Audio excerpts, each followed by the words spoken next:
Par ailleurs, je vous rassure, à 64 ans, tout comme à 60 ans, nous sommes encore dans une bonne forme physique et on ne va pas directement ni à l'EHPAD, ni au cercueil. Au départ, la vieillesse, c'est vrai que c'était une belle promesse, hein. C'était une belle chose, c'était pour les gens pauvres. Alors maintenant, la vieillesse, elle vous rend pauvre. Michel a 71 ans, il vit seul à Toulon avec une retraite de 850 € par mois. C'est sous le seuil de pauvreté fixé à 1100 € par mois pour une personne seule.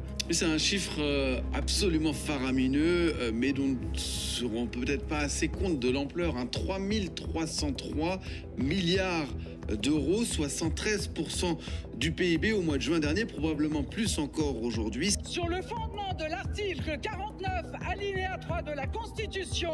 Comme beaucoup de gens, je me pose des questions sur la retraite. Comment cela fonctionne? Pourquoi est-elle toujours repoussée avec des nouvelles réformes? Et à quelle sauce on va être mangé lorsqu'on se rapproche de l'âge de cette dernière? Autour de moi, je vois énormément de retraites très basses. Mon grand-père qui était ancien maçon et ma grand-mère qui était une mère au foyer ont à peine 1000 € par mois à deux pour vivre. Mon beau-père qui est plus jeune, qui était agriculteur, qui a bossé de ses 18 ans jusqu'à ses 64 ans, touche moins de 1000 € de retraite par mois. Et je n'ai même pas parlé ici d'un sujet perso, j'ai perdu certains proches aux alentours des 60 ans qui ont cotisé toute leur vie et la retraite est perdue et ne va même pas au conjoint car forcément il y a toujours des petites lignes et des conditions qui font qu'on est quasi toujours perdant.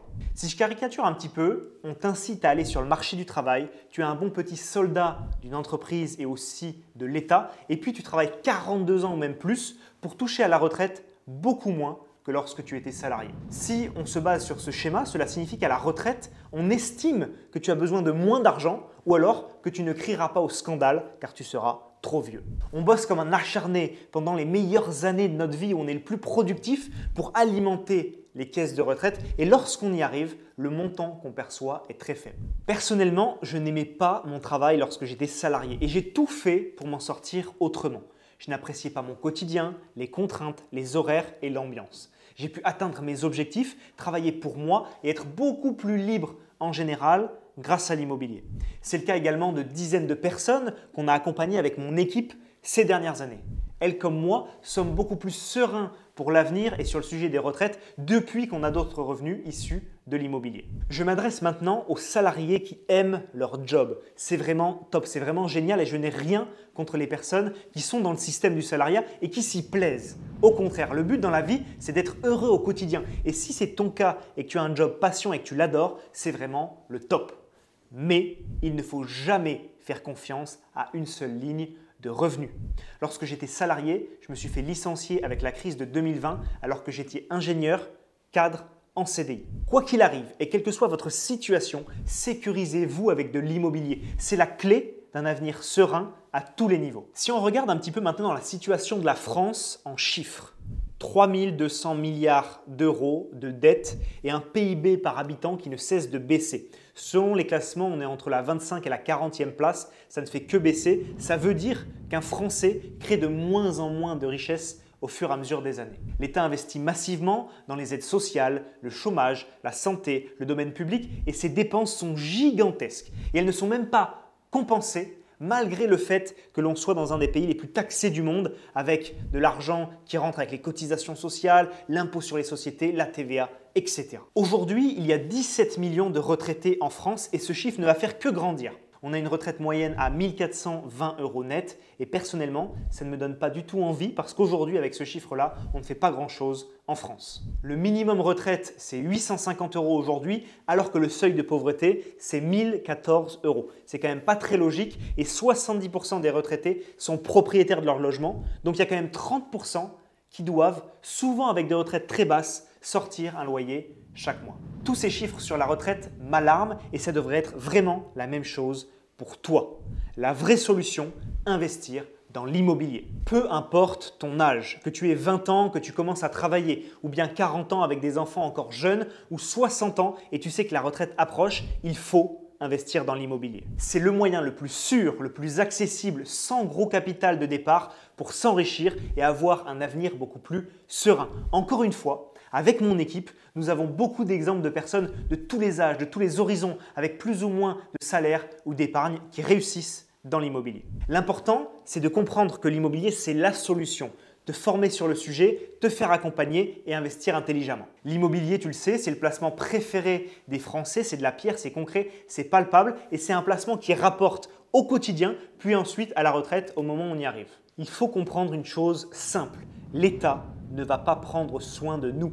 Il voulait d'ailleurs désindexer la retraite sur l'inflation et donc faire en sorte de faire des économies sur la retraite. Alors vraiment, je ne vois pas comment on peut leur faire confiance, placer nos cotisations dans leurs mains en espérant qu'à 64 ans, on perçoive une bonne retraite. Le gap entre le salaire et la pension de retraite, il est assez important et il dépend de la situation de chacun. Un fonctionnaire va toucher à la retraite à peu près 75% de son salaire, un non-cadre entre 50 et 75% et un cadre entre 25 et 40% seulement. Je te fais encore un petit retour personnel. Ma mère, elle est infirmière, elle devait avoir sa retraite à 62 ans et finalement ce sera 64.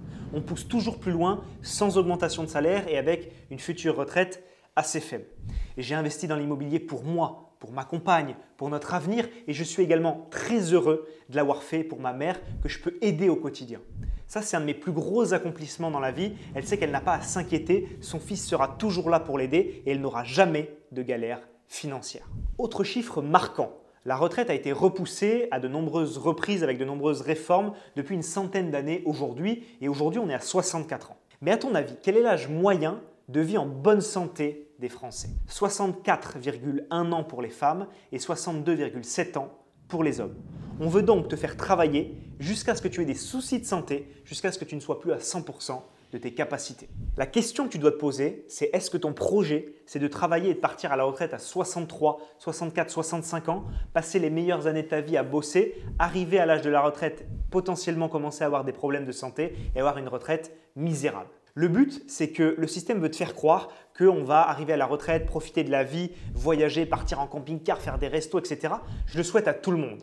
Mais le but principal du système, c'est de te faire croire ça pour que tu alimentes la machine. Et en général, ce n'est pas le cas et souvent, malheureusement, dans la vie, on a des soucis et on ne profite pas autant qu'on le pense à la retraite. La conclusion que tu dois te faire au final, c'est que si tes sources de revenus ne sont que ton salaire et ta retraite plus tard, tu n'auras pas grand-chose. Tu vas subir le système et tu vas t'appauvrir avec le temps. Si tu n'as pas de sources de revenus qui sont indexées sur l'inflation ou même qui augmentent plus vite que l'inflation, tu perds en pouvoir d'achat et tu t'appauvris. Aussi simple que ça.